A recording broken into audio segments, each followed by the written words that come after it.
गोसेखुर्द धरणाचे पाणी उजव्या कालव्याला तातडीने सोडण्यात यावे, अन्यथा कार्यकारी अभियंत्याच्या कार्यालयाला घेराव घालून तीव्र आंदोलन छेडण्यात येईल असा इशारा विधिमंडळ काँग्रेस पक्षनेते आमदार विजय वडेट्टीवार यांनी 2 दिवसांपूर्वी दिला होता।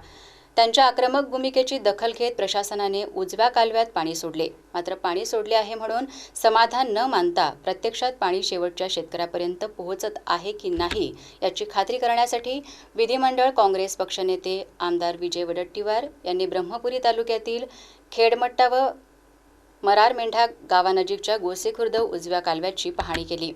पाहणी दरम्यान कालव्यावरील अनेक ठिकाणी बांधकामे अपूर्ण असल्याचे निदर्शनास येताच आमदार वडेट्टीवार यांनी संबंधित अधिकाऱ्यांना चांगलेच फटकारले।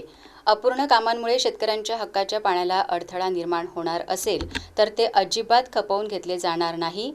सर्व कामे तातडीने पूर्ण करून कालव्यातील पाण्याचा प्रवाह अखंडित ठेवावा असे स्पष्ट निर्देश त्यांनी दिलेत।